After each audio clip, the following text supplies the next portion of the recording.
guys, tired of trying to make that burly beard of yours look and smell good? Then check this out. Straight out of the Motor City, where they know a thing or two about being tough, comes Detroit Beard Collective, specializing in making that facial hair look good with products like beard butter, beard oils and soaps, specialty combs, and so much more. Come check out the line today at DetroitBeardCollective.com. DBC takes pride in using Detroit and Michigan-based companies and ingredients in all aspects of their product development and manufacturing as they continue to build Detroit's premier grooming company. Even burly dudes like to look and smell good, and DBC will make that happen. Do yourself and your badass beard a favor and log on to DetroitBeardCollective.com and check out all the amazing products they offer. And when you're ready to check out, use promo code SJPDBC to receive 10% off. Detroit Beard Collective, cleaning this world up one beard at a time. Punks presents. Its murky waters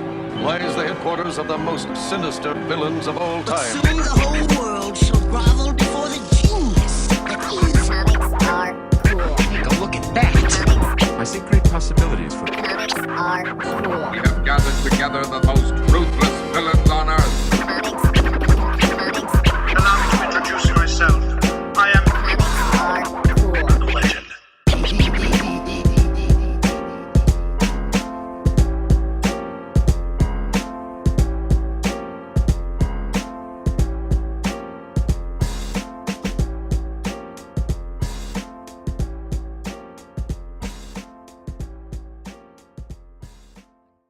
Hello everybody, welcome back to Comics Are Cool, now being called Comics Are Cool Presents. That's right, I'm actually combining both Comics Are Cool and Comics Are Cool Presents. Presents was an experiment on Big Geeky Couch where I would just be releasing the older interviews on the Big Geeky Couch channel, but I was being incredibly lazy. I apologize. I'm actually going through a job transition, so I'm trying to get all that together. And also schoolwork I was finishing up. I was posting the older interviews on that channel, and then the Slackjaw Punks would get the new content. Instead, what I am doing is I'm actually going to be posting them on both channels. So I'm going to be posting on the Slackjaw Punks channel, the Comics Are Cool, and then the Comics Are Cool on Big Geeky Couch, but they will both be under the tagline Comics Are Cool Presents.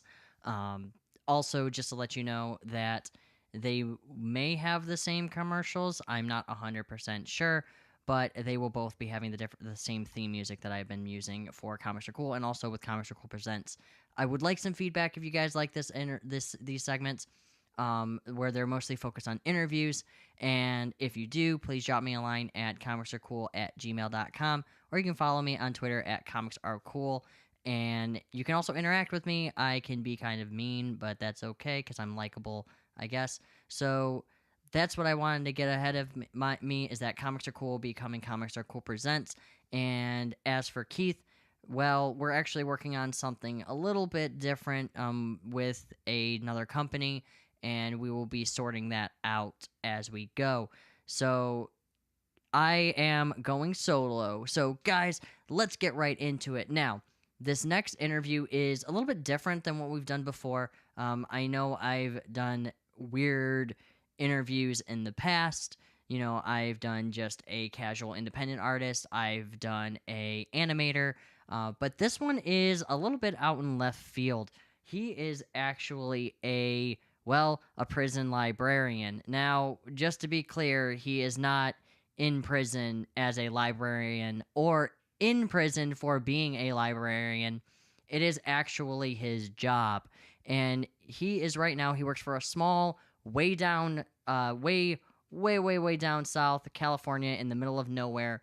And he's pretty awesome. He's actually here to talk about his graphic novel and book donation setup that he has going on. It's really cool. You can go to Amazon.com, and I will have the link below where you can go and you can actually buy the books to donate, or I will probably have the PDF file in the link below as well, or you can just contact me at comicsarecool@gmail.com or contact him directly.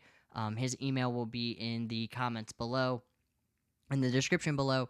but he's awesome. I think it's great what he's doing. He's actually been doing this for 5 years, I believe, or since he's been there. He has been asking people to donate graphic novels and books. He said that he won't really do romance and he does not do Western, but I think there's some pretty good graphic novels that has romance and Western that I think that they might really like. Just saying, Jonah Hex and Alex plus Ada, or Ada plus Alex. It's that one by the Luna Brothers that's really awesome about the android and the human falling in love. So I recommend donating to this guy. He's just phenomenal during the interview, but let's get onto it right now. He is amazing. He is awesome. He roars like a lion or a tiger or whatever. His last name is Rohrer. His first name is Jameson. Here's Jameson Rohrer as the prison librarian. Take it away, Jameson.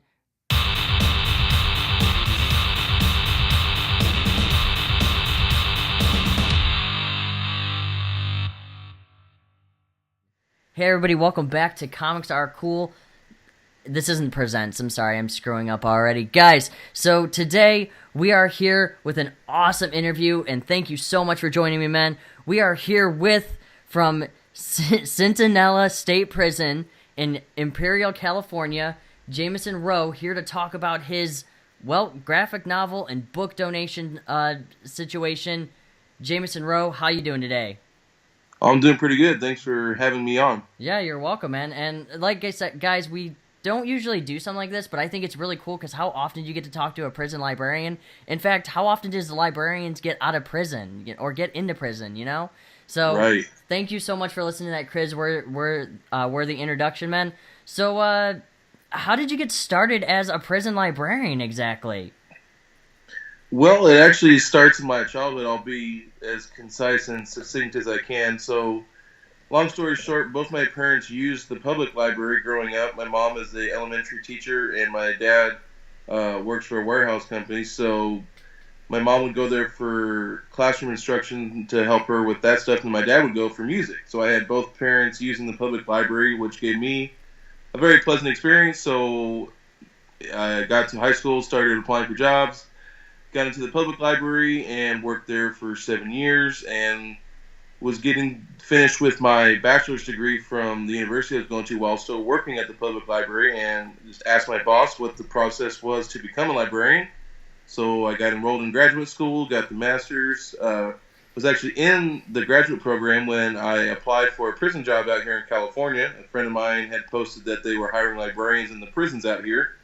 And I had been wanting to move out west anyway for quite a while, and I thought it's a full-time job, it's got benefits, I got to be able to pay my student loans back, and it just seemed like a good fit at the time. And I moved 2,000 miles in the middle of my last semester and just started working. So it wasn't the fact that you were going to prison to be a librarian, you were going there to work there. Right, I wasn't working in a prison really wasn't my first choice, obviously, for most people. Right. But I thought it'd be definitely a secure job in terms of funding and making sure the job's going to be there.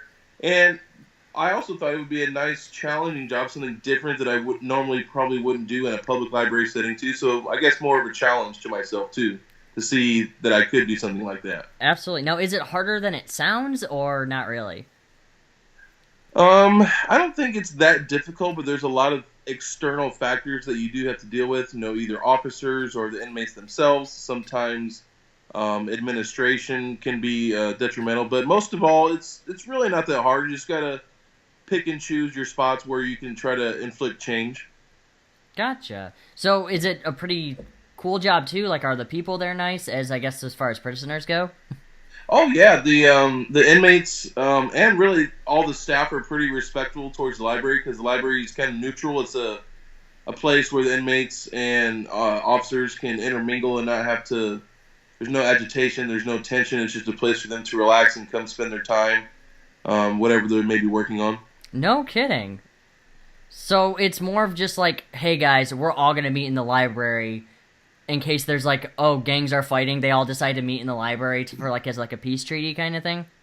Well, maybe not along those lines, but they can come in. They come in for 2 hours at a time. They actually volunteer their time. They have to fill out a form on paper, so I schedule them in.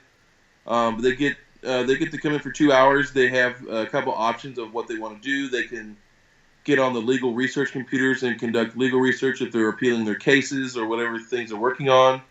The recreational library, which includes the comics and the graphic novels and our collections. So they have several options, or if they just want to sit there for 2 hours and talk with their friends and whatever, then that's fine too. I don't really have a set thing that they have to do while they're in there. I think that's why they like coming to the library, because I'm not telling them what they have to do or have and not have to do. Right. So it's kind of a nice open place for them to just do whatever they choose for 2 hours. Right. And of course, you obviously encourage them to come to the library. Absolutely. The more number of guys that come in, this is an adult male prison, so the more guys that come in and the more materials that are checked out, the more funding we get. So that's kind of how it works. Interesting. Now, is it just set up like a regular library where it comes to, like, they check out the book for like a week or like a couple of days and then they return it, or do they get to keep it, or? Yeah, it's very similar to a public library. Everything is barcoded in our libraries. We do have 5 libraries on grounds. I'm in charge of all 5 of them. But they do check them out like a regular public library. They check them out for 2 weeks. If they need more time, they can ask for a renewal. They can check out up to 3 items at a time. So our collections have definitely improved the last couple of years since I've been here. Awesome. Yeah. So it's improved and everything. So it wasn't really that good when it started. And why do start doing more of a donation system, or did they already have that and they weren't really engaged with it? They actually did not have any donations coming in at all before I got there. I chose to do that because we do get a budget of some kind, and it varies from year to year. So I do order materials with that limited money that I do get, but since the collections were in such a poor state, I wanted to kind of go out and see what I could obtain through donations, either through social media, which is how you guys found me, or using listservs or different avenues to reach out to the local public libraries, universities, or even just individuals that have also donated to us. So it was my own initiative to try to improve our collections faster than just by the small orders that I do get to do. Right, absolutely. Now, why graphic novels, though, exactly? Like, what was your take of saying, hey, I really feel like graphic novels will go very well? I guess there's 2 reasons why I did that. First is that we had none, so I wanted to have them exposed to that medium. And secondly, a lot of these guys who are in an adult male prison failed K through 12 education probably for a reason, because they're visual learners, whereas K through 12 education is pretty print heavy and textbooks. Right. And so I think it's a way for them to connect to material in an engaging way that they can relate to, or if they can extrapolate different things from the visual format that they really can't sometimes in just print text.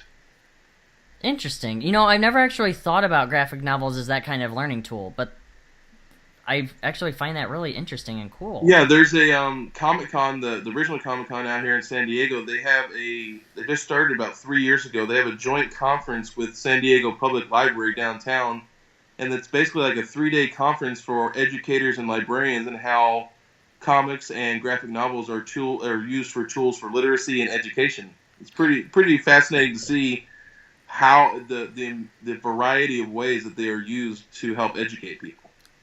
Interesting. So now, have you seen improvement with it? Because I feel like that's pretty cool. Like, are they learning a lot? I would think they are. Luckily, in my library, I'm not required to teach them anything. I'm just required to provide them access to the materials. So what they do with the material is really up to them. But I do have programs that utilize the collections to help them maybe not learn necessarily, but grow as people, or learn and read something that they normally wouldn't read. Right. For example, we have a nonfiction reading challenge going on right now, which includes our nonfiction comics and graphic novels, and they have to read 30 titles over about a 5-month span. But I left it open enough that it doesn't specify a page number. So if they want to do the smaller end, like I said, the comics and graphic novels, that they can get through a little bit quicker. And since they're visual, they have a better chance of comprehending and extrapolating that information to write. For each title, they have to write basically at least a paragraph of what they learned or didn't learn from that title. So it's giving them the ability to pick up material they probably wouldn't browse on their own. Mm-hmm.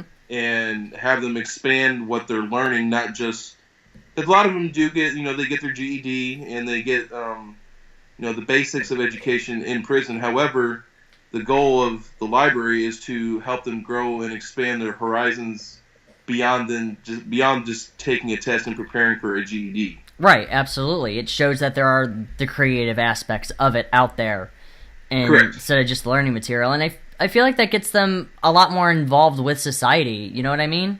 Like, it does, and we have another cool program that we're doing right now. It's ongoing. We're doing a comic cover contest where that's so cool. The artist inmates of the yard, maybe if they don't come in and check out books, well, this is actually bringing them in now, where they're going to be designing.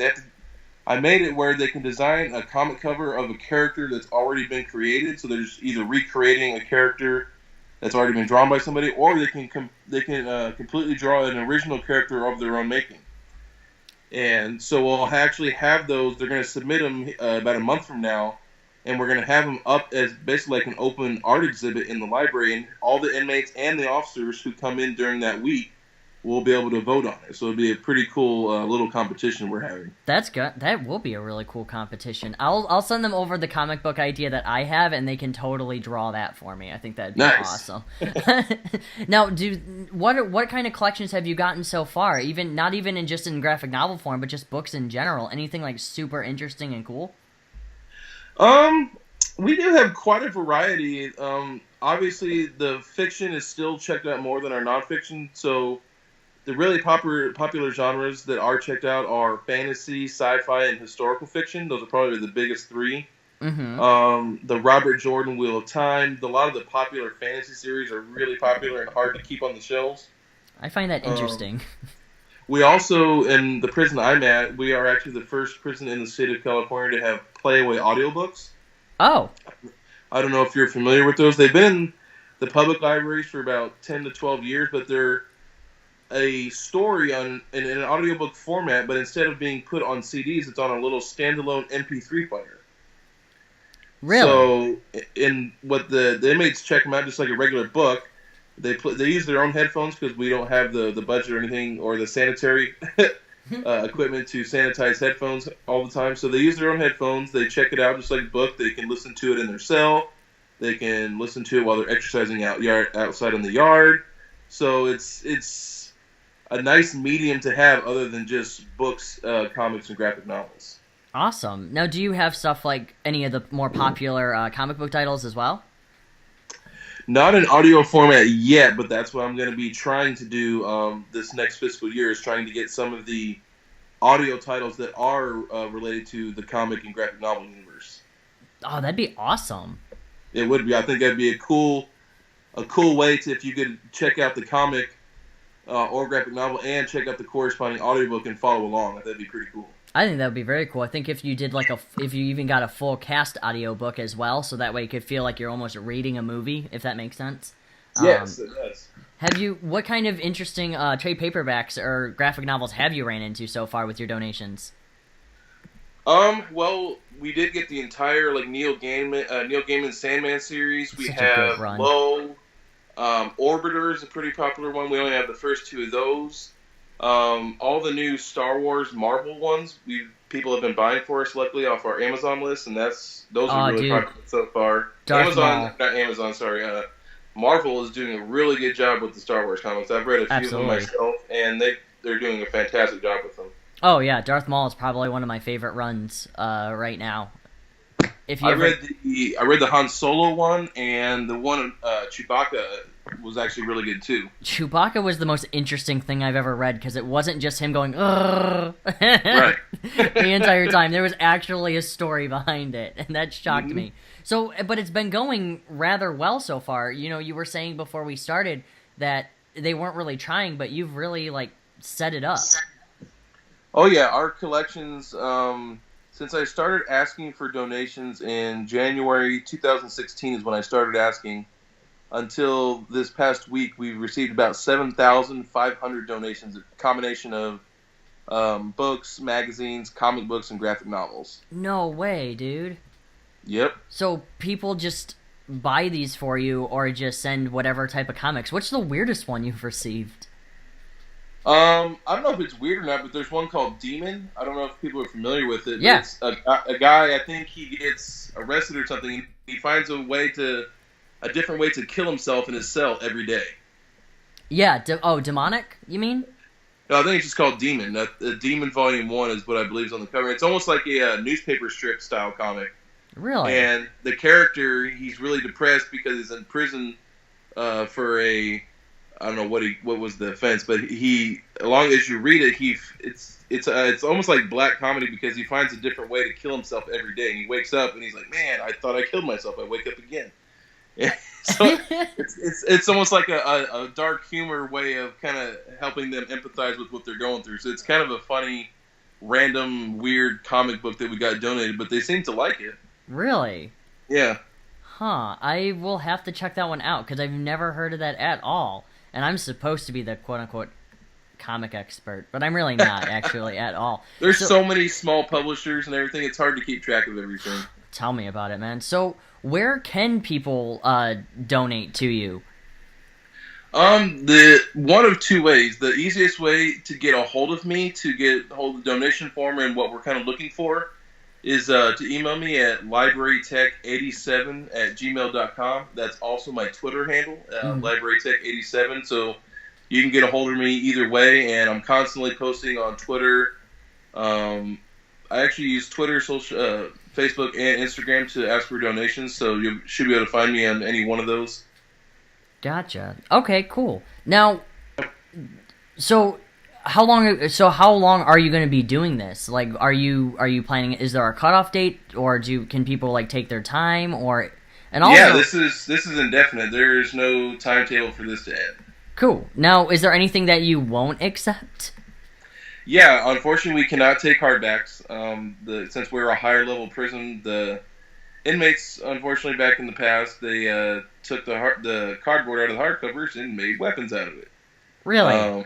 So it wasn't at this particular prison, but that happened across the board pretty considerably, and they just banned all hardcovers from the level of prison we are. So hardback is definitely no. We can't take romance or westerns. It's Why? not that we can't take them, but they're just not checked out. I do have a small selection of both genres, and they've never been checked out in 3 years. So I just don't want to fill the shelf space with stuff that's not going to be even looked at. So, go ahead. Oh, I was about to say, so my entire audiobook reading of Brokeback Mountain, you won't accept that at all?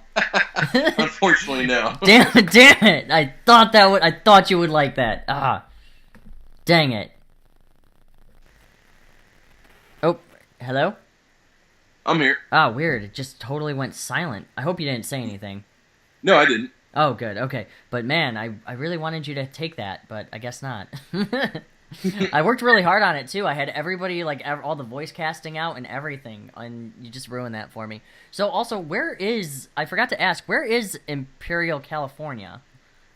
Well, if you look at a map of California, we are way, way down south, very close to the Mexico border. If you look at San Diego on a map, which is the southwest corner of California, we are directly 2 hours east of San Diego, out in the middle of the desert. The prison is actually below sea level. So it is not a very pretty area. Well, that depends. There's actually a lot of mountains and a lot of stuff to look at nearby.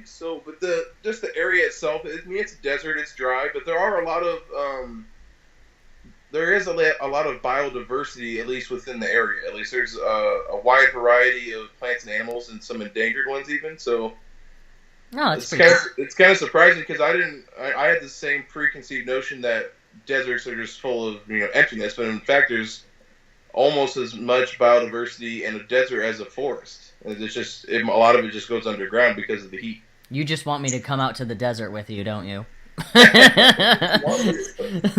I knew it. So okay. Come out to the San Diego Comic-Con sometime. I will. I'm trying. Trust me, I am trying, man. I'm trying. Oh, I know tickets are a challenge, so. They are a challenge. Even getting in press badges like I try to do, or when I do it, is just not. It's almost impossible. So I'm trying to do. I turn in. It hasn't been accepted yet, but I turn in a presentation proposal with other librarians actually from other states to present at that little Comic-Con conference I talked about. And if we are selected, all of us receive a 4-day professional Comic-Con badge. No kidding. So we get to go for 4 days as a professional and can bypass all the lines and all that stuff. So you can definitely really get picked. So you could definitely build your business and everything. Yeah, I would be hitting every vendor and every single publisher while I'm there for donations, yes. Dude, you should come out and try for Motor City Comic Con in the next, 4 weeks. I know that's short notice, but I think you should come do that. See? Told you. It's pretty tempting. It is. No, dude, Michigan is really, really rich in independent comic book artists and writers. I'll reach out to a lot of them and I'll see exactly if they want to contribute and donate and everything. I think that would be pretty cool. Yeah, I've had Image Comics have sent me stuff, so I know that most comics publishers have at least something just laying around. So. Oh yeah, dude. I mean, I can definitely part ways with some of the stuff that I have in my library of various assortments of books. Okay, real quick question, because I know we're almost out of time, but we can keep going as long as you want, because I don't care. Sure. So what's the most interesting thing when it comes to comic books or any type of book that has happened to you in the prison, with the inmates? I guess just small comments here and there. I've had several guys tell me that this is the first time they've actually been to a real library in their life, and that they really appreciate the fact that the collections actually are up to date and modern and not just full of old crappy books that are falling apart. They really appreciate all the donations that have been coming in. So I kind of want to reiterate that to people who do send us materials, that they are being used. They're not just sitting in boxes. Right. I'd say another thing that I really thought was cool, it happened, this is April, I think this happened in January, but an inmate who comes fairly regularly, he doesn't come every week, but he comes a couple times a month, and he just walked into my office and said, "Oh, Mr. Rohrer, I'm looking for this kind of book." And he goes, "Oh, I heard you're the book wizard on the yard." That's the first time I've ever been called book wizard, so it kind of felt cool. Dude, I do spend a lot of the time, if they're not working on their legal research, I do provide what they call reader's advisory, where if they've read something that they liked or didn't like, I try to help them locate books to read that are along the lines of what they liked or kind of what they're looking for. So absolutely, a large portion of my day doing that too. That's so cool, dude. I love the fact that you're engaged. I think that more people like you need to exist, I want more people like you to exist, where you're engaging with prisoners, but you're also trying to get out to the community to say, hey guys, they want to learn, but they want to learn in other ways too. And I love that, dude. If that seems silly, I just think that's awesome. Well, I think there's for whatever reason, for years in the United States, there's been this dichotomy of people who leave prison back into the communities, but then the public libraries don't make. Well, I think it shouldn't fall just on public libraries, but the public libraries and the Department of Corrections should somehow be collaborating to help prepare these guys to. When they first get out, they should be going to the public libraries first thing, just because they can teach you how to set up an email account. They can help you find the halfway houses and stuff in that area. The public librarians can assist these people who are leaving incarceration, so they can re-enter society and actually have a chance of succeeding and not just coming back within a year or two. Right, absolutely. And that makes them more fun and a lot more comfortable to get out there, Absolutely, because if they have a good, engaging experience with the librarian in prison, that greatly increases their chances of actually going out to the public libraries when they get out, too. Absolutely. Now, you also mentioned that there were artists there, too. So there's a lot of talented artists out there, too, in the prison? Yeah, I would say that a lot of them are pretty talented. They just don't get to express it because they're not really allowed to sell their art necessarily. Right. Not allowed to make money off of it, but from what I've seen, the artists and the artwork that I have seen over the past couple of years, as they make stuff, they are very talented, and I think a lot of them, if they can channel their artistic talents, they can actually go to, become and work with comic book publishers and things like that in the future. I think it's a skill. Just because you have a felon doesn't mean you can't be an artist and draw and do certain things like that. I mean, there are certain types of jobs that they can't do, obviously, right, because they have a felony record, but art and publishing and writing are definitely fields that they can pursue once they get out. Absolutely. And it's also too like they could just jump right into it. Are you able to post like some of their art on your Twitter account or anything like that, or no? Probably not, because that's what they consider a safety and security issue. But what I'm hoping to do is when I do have the comic cover art contest, I'm hoping to get our TV camera guy to actually get some pictures, and then I can officially use them because they'll be taken by the prison photographer, essentially. And then they can do what? Like post it on the Twitter and everything? I don't know if I'll be able to post it on Twitter initially, but I'll be able to share it at like that presentation possibly. And if that goes well, then I could probably do social media. We have to be kind of careful in terms of what we post because of the safety and security and things like that. But I think there are things like that are improving over time because the public wants to see how are the inmates being educated. They want to see what things they're doing from the outside and not just closed doors all the time. Right, because I'm interested. I'm actually more interested to see their artwork and their creativity. I'm really. I've only seen one submission so far, but it was actually in pencil. But he did a grayscale one, and it was fantastic. Really, really cool. Dude, you have no idea how many like independent artists or independent writers would love to and this might sound really weird coming from me, but I would totally partner with somebody who's in prison and be like, dude, you can draw. This is what the comic I have. I know you can't get paid to do it, but I want you to draw this comic because I think it would be awesome. Like, how cool would that be, I think that'd be great. Yeah, let's do it. Let's set something up right now. Well, we can communicate and see what we can do, so. Absolutely, because I think that would be really cool if and I know this is just like, he's throwing an idea, but doing like an independent writer-artist collaboration where, you can show different artwork from different prisoners, and you can't really say the names of who they are or anything, but then they give them the script, and then they draw it for them, and then it sees how it turns out. I think that would be neat. That would be pretty cool. Yeah, I like that idea. See, I have ideas. so Jameson, do you have anything else? Because I know we're running out of time, but do you have anything else to say? Like, where do you want people to go? Just to reiterate, I know you can check out the Amazon place. Like, where else can we get a hold of you? Today the Amazon wish list is a cool place to locate because the titles that are added to that list are titles directly asked for by inmates. So I'm not just putting random titles on there. Really? Those are really cool because they come directly to the prison, to me, because my name's on it, and then they get added directly to the collection. So there's no misplacement. There's no me taking it back to my house to read it, me being greedy and taking all the donations or anything like that. Dude. So the Gmail is a good way. The Gmail is probably the best way to get a hold of me because I check that a couple times a day. Mm-hmm. I'm on Facebook too. I'm on Instagram. On Instagram, I go by Library Nerd 87 if people want to find me on there too. Dude, you could have gone by the Book Wizard. What's wrong with you? I know.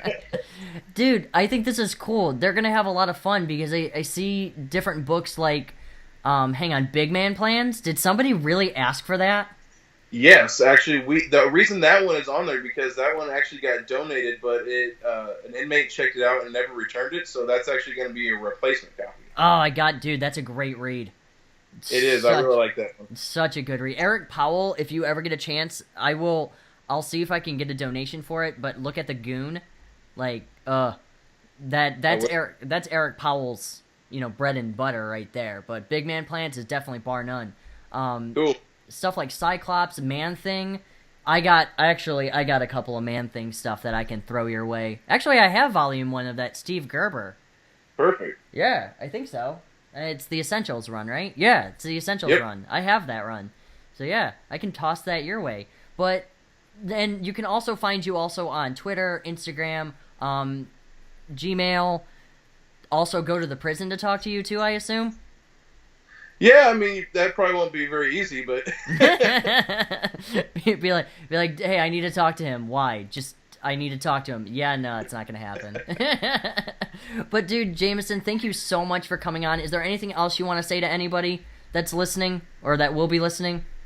Well, I guess just to the people out there that, prison libraries, do exist, and we matter just as much as public libraries, probably even more, because people that get released from prison go back to the communities to use the public libraries. So people that you may interact in a public library or a Comic-Con event may have been incarcerated and had been interacting with a prison librarian. So if you're ever looking to donate, maybe if you can't donate to me just because it is a little bit far, Right. hit up your county jail.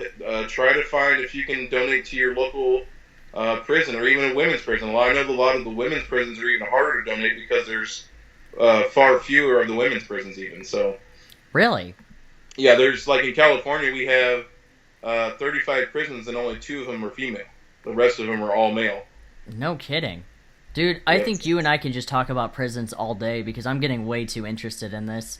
Okay. No, I love it. I love the idea. I love what you're standing for. I think it's great. By the way, you're gonna love that Keith Giffen Aquaman run. I'm telling you right now. I'm looking forward to it. Yeah, dude. Anything by Keith Giffen, he's like my white whale of people to interview. So, but again, guys, please support Jameson Rohrer. Jameson Rohrer. I'll get this right eventually. On Twitter, please donate. I will be posting the form down below in the links below, both on YouTube, Twitter, and I will also be posting on iTunes, so that way when you guys see it, you can click the link, fill out the form, print out the form, and mail it to them with your books. Do you cover shipping? I just want to clarify with people in case they're like thrown off guard on it.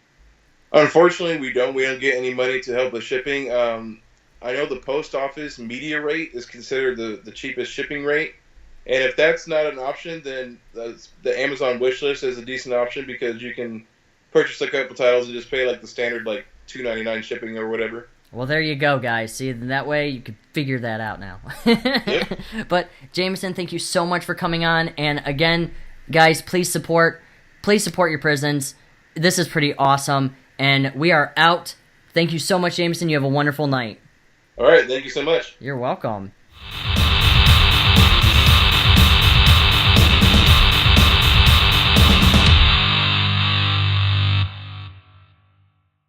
Thank you much.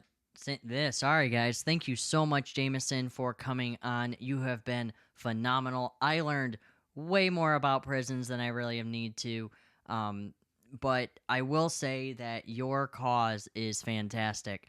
Guys, everybody who's listening, I recommend donating to this prison. I'm sorry, but during recording this, it's already been said many, many, many times, but the Amazon account is going to be up in the comments below and also the description below on each of the channels. We need more people being able to read. We need more people being able to learn and understand how important it is to help build prisoners, anybody who is just kind of, needs a new start at life. Let's build them up. Let's give them that opportunity that everybody deserves. I mean, heck, how cool would it be when you can just, you know that somebody started off in a prison and now is a famous comic book artist or even a writer. I mean, hell, that'd be an amazing story. I think that if everybody decided to get together, donated one book to the prison, or even your local prison as well, I think we would have an amazing educational system, because comic books and graphic novels, it can be a great learning experience.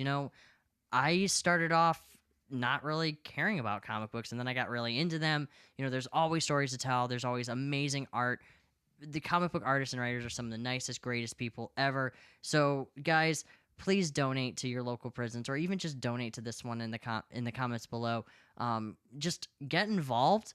Again, Jameson, what you're doing is a phenomenal, phenomenal thing, and I have high respect and just, you're awesome, dude. Sorry, I'm gushing, but guys, thank you so much for joining me on this segment of Comics Are Cool Presents. Again, if you like this setup, please drop me a line at comicsarecool@gmail.com, or also follow me on Twitter at comicsarecool, Kewel, or you can also send me a line on slackjawpunks@gmail.com. Maybe Bub will tell you.